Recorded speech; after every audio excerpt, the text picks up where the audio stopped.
Hapon po sa inyong lahat sa Jokers Vlog. Ngayon po, maglagay po tayo ng dalawang kawil kanina. Problema yung isa sarado, kaya yung isa lang ang nalagyan natin ngayong hapon.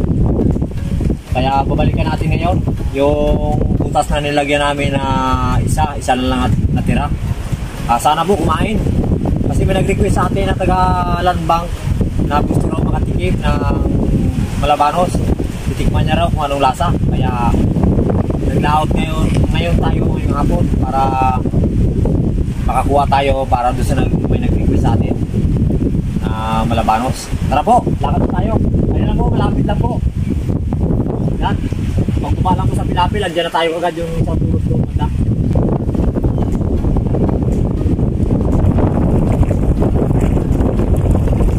Yung isang gawin po natin na natira. Sana kumain siya ngayon para may maibigay tayo. Tara po, makabili po rin siya. Bibili niya raw kahit maliit.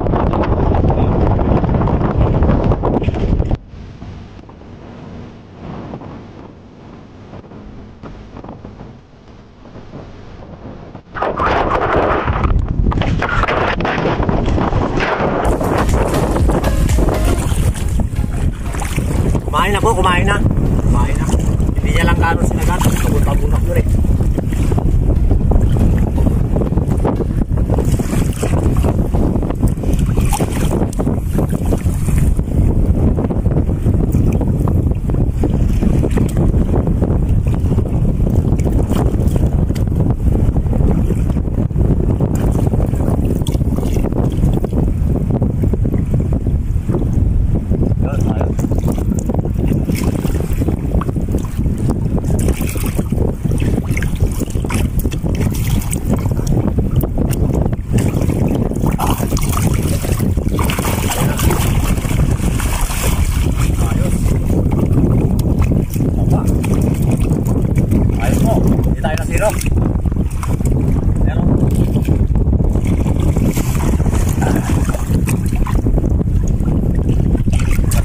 Mahigit 2 kilo.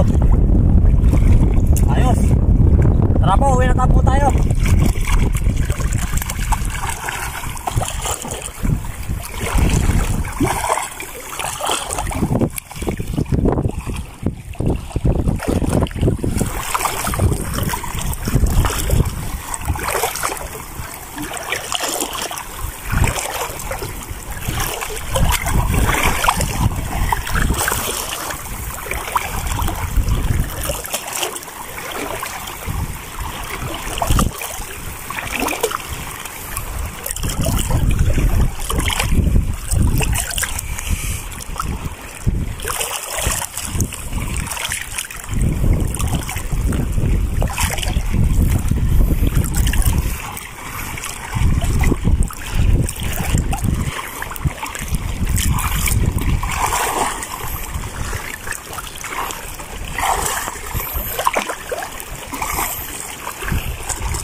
Ito na po yung ating huli kanina.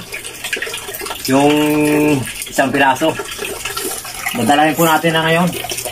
Dalhin ko na po doon. Kahit ako lang po ang magdala. Diyan lang naman po sila. Malapit lang po. Lagyan na natin sa silupin.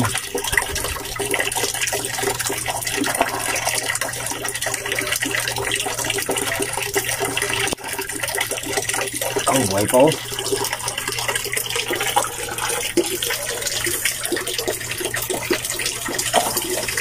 Ako mo dito siya.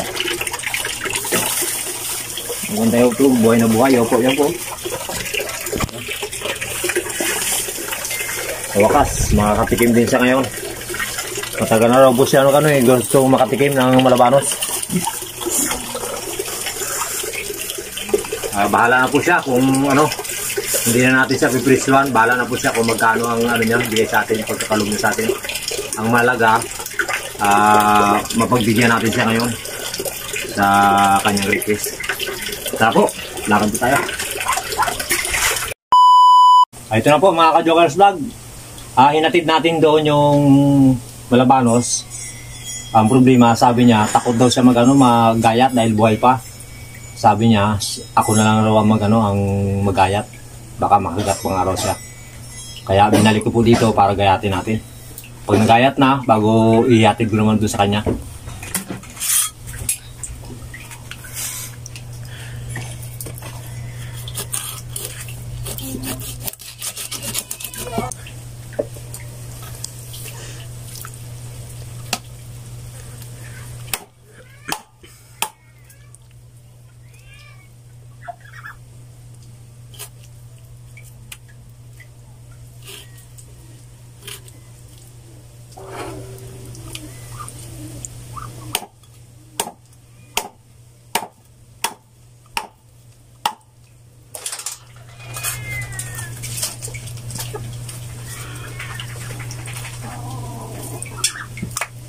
Pag talaga hindi ka pa marunong dito maghiwa, mahihirapan ka talaga pag hindi ka sanay.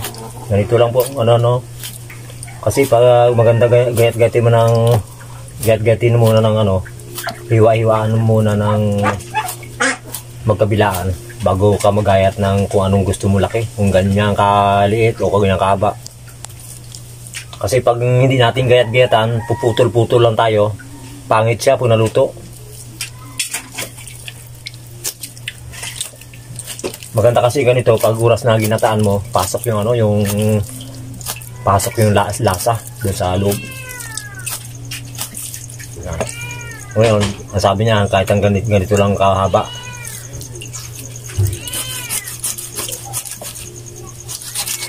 Puro lang ating kutsilyo.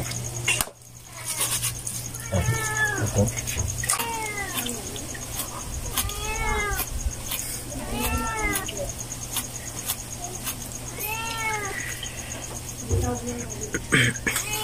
Oh, meron pa siya.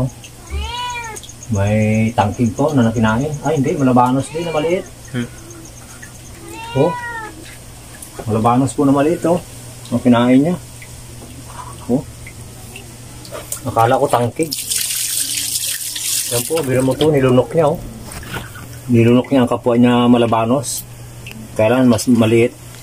Ganito po. Pag gutom, wala siyang pinipili. Para lang may raos na yung kanyang gutom. Ayan, oh. Bago pa lang nalulusaw yung kanya, oh. Baka siguro kahapon lang ito dahil bago pa lang nalulusaw yung kanyang katawan, eh. Bigay natin ito sa sa mga itik natin. Ayan. Buti na lang may kinain yung malabanos para pagkain nyo. Yan. Okay. Gaingin sila, eh. Yan. Tingnan natin. Para hindi na sila mag-ingay. Oh, so pa. Ayan. Oh. Ito. Yan. Ayos na. Oh. Oh, may kaparte na kayo. Ngayon, hindi na to sa inyo. Sa na to? Sa pare na ito.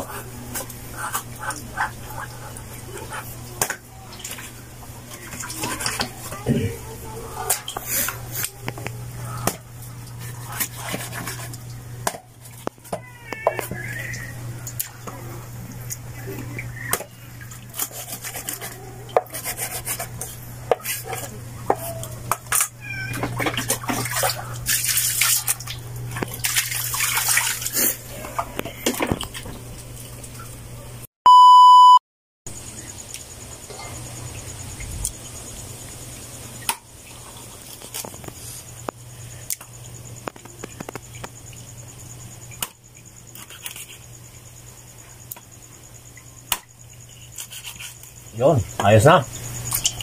Tapos na.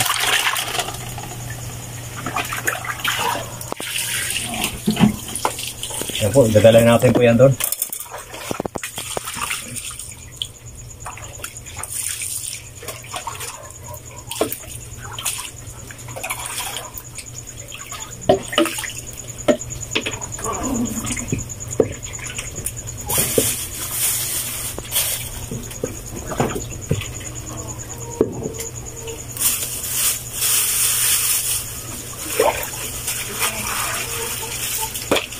Dito na natin ilagay sa ating pinaglagyan.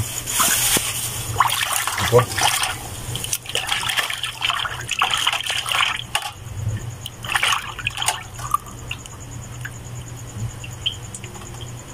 Wala na siya sila. Ito naman. Ang bituka. Yan.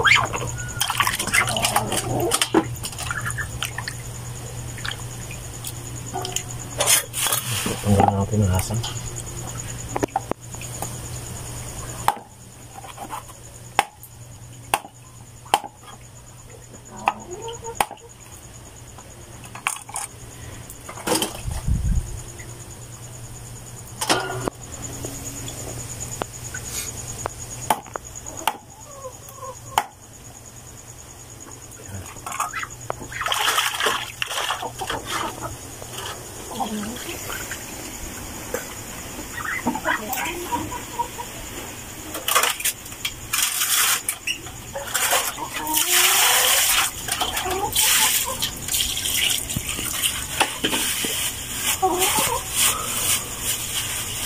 Bahala na po dito kung anong gawin niyang luto.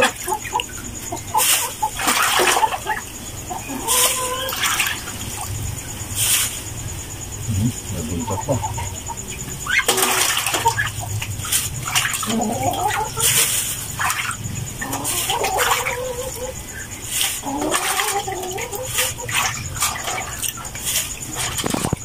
Ako, dadalhin ko na po doon. Makamaluto niya na.